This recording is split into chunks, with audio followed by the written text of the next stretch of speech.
Cockroach जनता पार्टीचं आंदोलन झालं. सोनम वांगचुक यांनी उपोषण मागे घेतलं. धर्मेंद्र प्रधान यांनी रिजिग्नेशन दिलं आणि काल म्हणजे 29 जुलैला पार्लमेंटमध्ये अँटी कॉपी बिल जे होतं म्हणजे एज्युकेशन अमेंडमेंट बिल जे होतं ते पण पारित झालं. पण ह्या सगळ्या गोष्टींचा आपण एकदा घटनाक्रम बघूयात. 2 महिन्यापूर्वीच कॉक्रोच जनता पार्टी नावाचं जे काही एक टूम उभं राहिलं त्या सगळ्याचं रूपांतर मागच्या काही दिवसांमध्ये जंतर मंतरमध्ये झालेल्या एका प्रोटेस्टमध्ये आपल्याला सगळ्यांना दिसलं. प्रोटेस्ट करायला हरकत नव्हती, पण त्या प्रोटेस्टमधून कोणी काय मिळवलं आणि कोणी काय मिळवलं नाही या सगळ्या गोष्टींचा लेखाजोखा करणं तितकंच गरजेचं आहे. प्रोटेस्ट झाल्यानंतर दुसऱ्या का तिसऱ्या दिवशी दुसऱ्याच दिवशी तो व्हिडिओ व्हायरल झाला जिकडं या सगळ्या प्रोटेस्टर्स जे नेते होते, लीडर्स होते, तो सौरभ दास आणि त्याचं जे काय गोयंका वगैरे वगैरे ही सगळी जी माणसं होती, हे सगळी जे तथाकथित युवा नेतृत्व होतं, हे सगळं 5 स्टारमध्ये गाण्यांवरती नाचताना दिसले. या व्यतिरिक्त ज्या विद्यार्थ्यांचे ज्यांनी आत्महत्या केली होती त्या विद्यार्थ्यांचे फोटो जे स्टेजवरती होते ते फोटोज लोकांना रस्त्यावर पडलेले दिसले. वो मेरा बेटा है, वहाँ पे फोटो लगी है, वो मैं उसका पापा हूँ. कौन है? इन लोगों ने फोटो फेंक रखी थी जो प्रोटेस्टर की जो आत्महत्या कर लेते हैं. अच्छा, तो ये उनमें से एक है. इसकी फोटो लगा रखी थी इन लोगों ने स्टेज पे. आज उसकी फोटो नीचे पड़ी हुई थी. आज हमारा दिल रोया है ये देखकर. मैं सीजेपी के मेरा दिल रोया है आज के दिन. यही ये सारे जो प्रोटेस्टर्स है यही कर रहे हैं सारे. आप बताइए. मेरा आज दिल रोया आप है. भी उनमें से एक हो? मैंने 20 तारीख को लाठियां खाई, मेरे आंख से आंसू निकले. आप भी लाठी खाए हो? मैंने लाठियां खाई, लेकिन कहाँ पड़ी? आज आंख से खून के आंसू में रोया हूँ. क्योंकि तुमने जिसके नाम पे प्रोटेस्ट की उसने अपने माँ बाप ने बच्चा खोया, आपको उसको तस्वीर वापस करनी की. ये लोग आज हो अल्लाह बचा रहे हैं. आपको जिम्मेदारी लेनी चाहिए. आपने जिसके नाम पे प्रोटेस्ट किया आपको उसको उसके माँ बाप के पास मिलना जाना चाहिए था और ये फोटो वापस करनी चाहिए थी सम्मानपूर्वक. म्हणजेच या सगळ्या कॉक्रोच जनता पार्टीच्या तथाकथित नेतृत्वाला स्वतःच्या या सगळ्या मोटिव्हबद्दल विद्यार्थ्यांच्या भल्यासाठी हे किती लोक होते हा प्रश्न खरंच लोकांना पडला पाहिजे.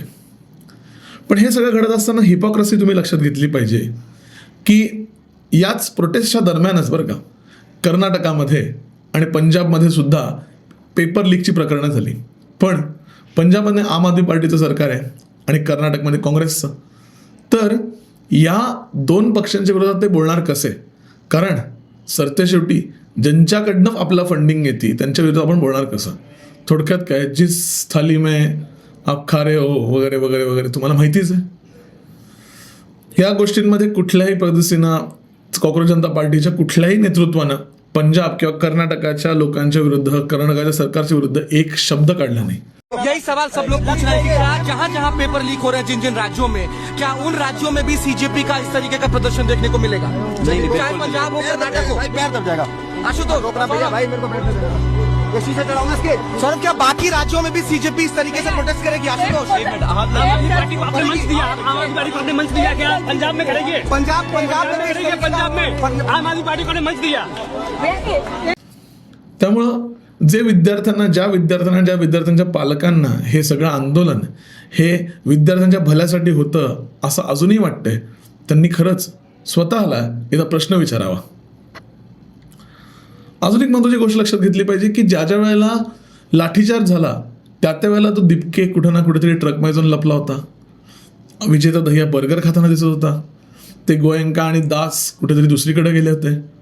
शबाना आझमी, प्रकाश राज आणि तथाकथित सगळे लीडर्स होते ते सगळे मात्र निघून गेले. पण लाठीचार्ज मात्र त्या सगळ्यांना खावा लागला जे सगळे लोक तिथं या कॉक्रोच जनता पार्टीच्या सांगण्यावरनं आले होते. कॉक्रोच जनता पार्टीच्या कुठल्याही नेतृत्वाच्या पाठीवर एक वण नसेल ह्याची मला गॅरंटी आहे. ठीक आहे, तो नंतरचा पाठ राहिला. पण या सगळ्या गोष्टींमध्ये एक मजा अशी घडली की पंतप्रधान मोदींनी या धर्मेंद्र प्रधानांचा रेझिग्नेशनच्या आधी 2 दिवस एक व्हिडिओ टाकला, त्याच्यामुळे त्यांनी देशातल्या विद्यार्थ्यांना जनरेशन झीला संबोधलं आणि त्यात त्यांनी नमूद केलं की हे जे काय घडलं हे चुकीचंच आहे. तर दुसऱ्या दिवशी या सगळ्यांनी मोदींनीच एक व्हिडिओ टाकला ज्याच्यामध्ये त्यांनी सांगितलं की ते एक नवीन एज्युकेशन कमिटी स्थापन करतात, which is a very very important thing. त्या कमिटीमध्ये कोण कोण आहे हे आपण लक्षात घेतलं पाहिजे. ती कमिटी ही हायली एज्युकेटेड लोकांची एक कमिटी आहे, ज्याचं नेतृत्व हे नंदन निलकर्णी म्हणजे जे इन्फोसिसचे को फाउंडर आहेत ते करतायत आणि ज्यांनी UIDAI म्हणजे अर्थात आधार जो प्रोग्राम होता, आधार कार्डचा जो प्रोग्राम होता तो रोल आउट करण्याचं काम त्यांनी केलं होतं. या व्यतिरिक्त इस्रोचे farmer chairman S. Somnath, farmer director of intelligence bureau Tapan deca, director of IIT Madras V. Kamakoti, farmer education secretary and x CBSE chairperson Anita Karwal, logistic expert and farmer Bihar chief secretary Amritlal Meena, यांसारखे हायली एज्युकेटेड माणसं या सगळ्या कमिटीमध्ये आहेत. खूप मोठी गोष्ट आहे ही. पण आता मजेची गोष्ट बघा, हे सगळे अपोजिशन लिडर्स, मदत सपा असेल, तो राहुल गांधींची काँग्रेस असेल, उद्धव ठाकरे असतील, या सगळी लोक संसदेमध्ये मुद्दामून ज्या दिवशी हे एज्युकेशन रिफॉर्म बिल, एज्युकेशन एकच मिनटं, या सगळ्या पब्लिक एक्झामिनेशन्स अमेंडमेंट बिल 2026 पारित होणार होतं, त्या दिवशी मुद्दामून NDA सरकारच्या सगळ्या ह्या प्रस्तावाला मुद्दामून नकार देत होते कारण नसताना. भी दल के लोग इस विषय पर बहुत दिनों से मांग कर रहे थे और ये एक सुधार का प्रथम कदम है. मैं सोचता हूं कि सदन पर इस पर चर्चा हो. देश के अंदर परीक्षा पर लीक को रोकने का एक समुचित कदम उठा सकते हैं. ह्याचाच अर्थ लक्षात घेतला पाहिजे की या सगळ्यांना विद्यार्थ्यांच्या भल्याचं काहीही पडलेलं नाही. यांना फक्त स्वतःची बुडती राजकीय करिअर्स वाचवायची आहेत हेच यातून दिसतं. आणि सामान्य जनतेने ह्याच गोष्टी बघाव्यात. उद्धव ठाकरे तर असं म्हणून गेले जणू अभिजित दिपके हा विष्णूचा अवतार आहे. जे रस्त्यावरती उतरलेले तरुण आहेत त्यांच्यासोबत त्यांचे आई वडील आणि आजी आजोबा सुद्धा आहेत. म्हणजे हा विष्णूचा अवतार आहे जो देश वाचवण्यासाठी यांनी जन्म घेतलेला आहे. त्या बाळासाहेबांना वरती काय वाटत असेल ह्याचा अंदाज आपण फक्त लावू शकतो, कारण की संपूर्ण लेगसी बर्बाद करण्याचं काम हे उद्धव ठाकरेंनी निश्चितपणे केलेलं आहे. हे जे नवीन पब्लिक एक्झामिनेशन अमेंडमेंट बिल आलं त्याच्यामधले नियम काय काय ते आपण लक्षात घेतले पाहिजेत. स्ट्रिक्ट पेनल्टी आहे. जे कोणी याच्यामध्ये गुन्हेगार म्हणून सापडतील त्यांना 10 वर्षाची इम्प्रिझनमेंट आहे. ऑफेंडर्स जे साथीदार असतील, कोणी ह्याच्यामध्ये कोण ना कोणतरी साथ दिली असेल अशा गोष्टी करण्यासाठी, त्यांना 50 लाख रुपयाची दंड कारवाई आहे. आणि ऑर्गनाइज पेपर लीक सिंडिकेट्स जे असतील, वेगवेगळे शिक्षक असतील, क्लासेस असतील, त्यांचे कोणी सिंडिकेट्स असतील, या सगळ्यांना 10 करोड रुपयांपर्यंत फाईन आहे. या व्यतिरिक्त फास्ट ट्रॅक कोर्ट्स एस्टॅब्लिश केले गेलेले आहेत.